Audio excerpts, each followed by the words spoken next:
Welcome to my health behavior journal in which I engaged in exercise 5 times a week. It is actually quite important to engage in regular physical activity on a daily basis. According to the United States Department of Health and Human Services, there are many benefits linked to engaging in regular exercise, which include the management or the loss of weight, the prevention of diseases, the increase in longevity of one's lifespan, in addition to the development of muscle and bone strength. The recommended amount of exercise for an average adult is about 5 times a week in consideration to moderate exercising, and this would be done in 30-minute intervals, in addition to muscle strengthening exercises that would take place twice a week. The reason why I wanted to engage in this specific health behavior was because I was really inconsistent with my workouts in the past, in addition to being really unaware of what I was consuming and how many calories I was eating on a daily basis, and just certain symptoms I had been feeling with the lack of exercise, which included feeling sluggish and fatigued all the time. So my goal was to exercise consistently in addition to lose at least 5 pounds. So the 3 interventions that I used throughout my journey was number 1, drinking at least half a gallon of water each day. Number 2 was keeping an exercise and food consumption diary, so tracking as I went throughout the day. And number 3 was avoiding sitting down too much at work and trying to be more active. So here is my workout diary I constructed over time. So this table is going to display all the dates during the 4-week period and all the workouts that I did. So each week I worked out 5 times, and within each week I did 1,000 calorie burn cardio exercise in addition to training my lower extremities and upper extremities in regards to muscle and strength training. I took some Zumba classes and some yoga classes each week as well, in addition to having 2 rest days to heal my body and my muscles.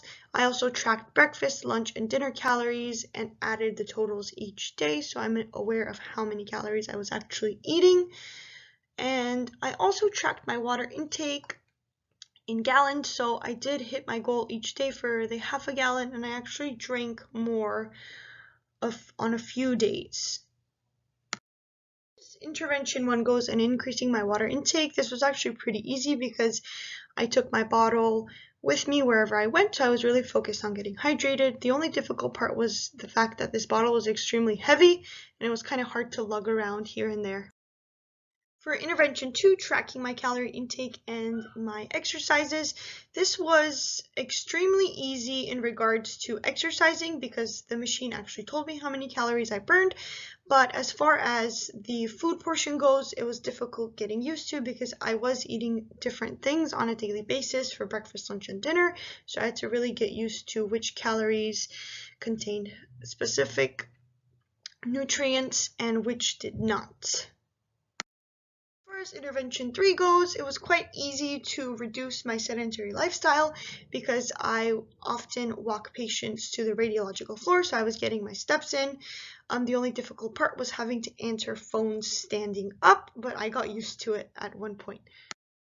So I utilized the health belief model for my health behavior change, and I used a specific construct which was perceived benefits, and according to the United States Department of Health and Human Services, one must engage in a specific behavior that leads to overall benefits. So in my case, the benefits of doing this would be having a more positive body image, so that's why I continue to engage in this physical activity on a daily basis. The second theory I utilized was a social cognitive theory in which I maintain self-efficacy. So according to the USDHHS, one must contain the confidence to make a health behavior change. So seeing the progress, I was really confident to keep going and to actually keep working out because over time I was gaining more confidence, so this was helping me continue throughout my journey.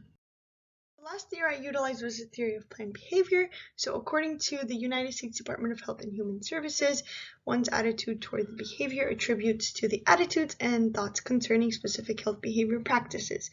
Now, in regards to me, I was extremely positive going into this in regards to what exercise meant to me, so my positive attitude really attributed to me being able to go through with this. In conclusion, I was actually really excited because I dropped down to 121 pounds. So I actually lost 9 pounds instead of the 5 that I had initially planned. So I exceeded my goal. Some recommendations that I would like to make is that your body fluctuates on a daily basis. So it's kind of easy to feel unmotivated, especially if you wake up bloated one day and then you wake up the next day with a flat stomach. So you're kind of telling yourself, well, why do I look this way if I keep exercising and exercising and it's not making a difference? But I think it's important to maintain that positive body image and confidence and just keep going, even if you wake up and you feel like, I really don't want to work out today. But just keep in mind that this is going to benefit you in the end, and you can do it, and it's all going to be worth it. And just keep going so that you can be happy and healthy. Thank you.